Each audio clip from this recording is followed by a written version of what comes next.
Contrary to what the state of my real-world home might imply, I find something oh so satisfying about cleaning up in video games. That makes the Gunk particularly appealing, as its linear campaign is packed full of opportunities to methodically transform a muck-covered alien planet back into a pristine and beautiful landscape. As the first 3D game from Image Informed Games, best known for its excellent SteamWorld series, the Gunk's fairly brief journey doesn't do a whole lot to expand on its shallow but consistently amusing concept, but it's still a lot of fun to clear away the goop blanketing its world and uncover the grounded sci-fi story told there. Look at these inscriptions. Hey, Bex, how are your skills in ancient alien alphabets, huh? The Gunk puts you in control of the bold and optimistic space explorer Ronnie, accompanied by her more cautious and serious partner Bex, as they land on an unknown alien world in search of resources to scavenge. What they find instead is a planet where pockets of green energy and the life around them are being stifled by blobs of seemingly malicious black ooze. Armed with a robot vacuum hand, its roughly 4-hour campaign has you exploring the planet and sucking up the Gunk as the pair pieces together the cause behind it. It's a pretty cool tale, if a somewhat straightforward one, and has some fairly poignant messages about the state of our own planet as well. Hi there. The vast majority of this adventure is spent hopping around small puzzle areas, usually getting rid of all the Gunk you can see, or trying to reach a switch in order to open up the next route.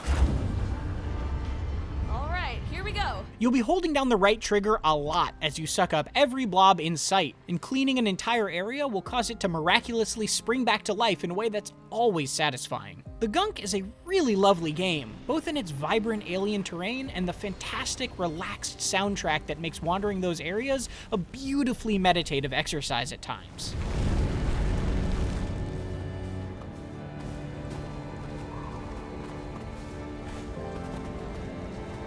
The actual platforming and puzzles themselves are fun too, if not necessarily complex in a way that would ever give something like a Mario game a run for its money. It never stops being entertaining to clear out a bunch of Gunk in order to allow a plant to grow and help you get up a ledge, or use a switch to twist a platform into the correct orientation you need to get across a gap.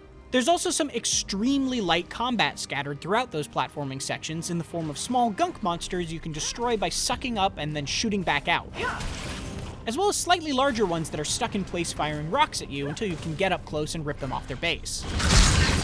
While each area succeeds at keeping these simple activities interesting with new ideas, be that constantly spinning platforms or enemies in tricky to reach places, they're never made overly exciting either.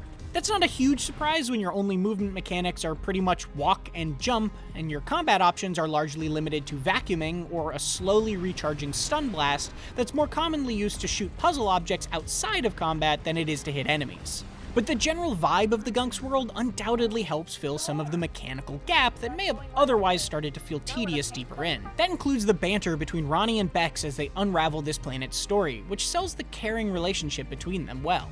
Hey, you should come with me for once. Let's adventure together. In these shoes? Nah. It's also fun to scour each new area for collectible crafting materials, which you can then take back to your ship and trade in for mostly useful new upgrades. These range from increasing your vacuum speed to more significant powers like a lure that will briefly distract enemies. An ability that could have been helpful were combat not so simple that it never really felt like something I needed any help with. Still, the upgrades are a nice reward for checking every corner and going down every optional route, which are always fairly short but still make your otherwise linear path feel like it's hiding a few secrets here and there. That said, you'll unlock all the upgrades easily enough if you're diligent about sucking up any materials you see, making your crafting choices feel more like passive leveling rather than any sort of actual customization. The Gunk is a fun little platforming adventure full of malicious messes that are plenty satisfying to clean up. The small twists each new area puts on its fairly simple mechanics never drastically shakes up its amusing formula of vacuuming the landscape and then hopping to the next location, but an enticing story and a beautiful sense of style keep the cleanup process consistently entertaining throughout its relatively brief campaign. For more adventuring across alien locales, check out our reviews of Marvel's Guardians of the Galaxy or Halo Infinite. And for everything else, keep it right here on IGN. A blob of gunk. Yeah, that's an apt name for it. Can you scan it without getting too close? We don't know what's in it. Looks like snot. If it is, I don't want to meet the thing that's... Keep your mask on. Seems to be some sort of organic compound. Luckily, I don't think it's snot.